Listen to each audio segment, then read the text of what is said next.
Hi guys, today we will talk about how to add auto clear search history on your Messenger app. We will go to figure out this solution or know how you can do that on your Messenger app. All you have to do, you just go up here, you click here on app, then it's going to show for you window like this.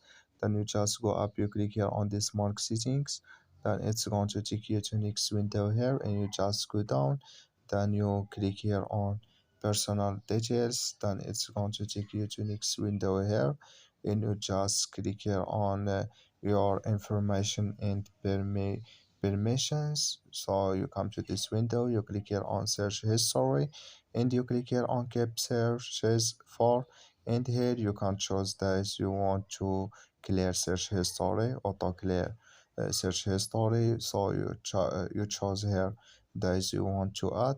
So when you choose like this now, and you click here on confirm, and it's going to add with you. Thank you for your watching. Don't forget to support us by like and subscribe.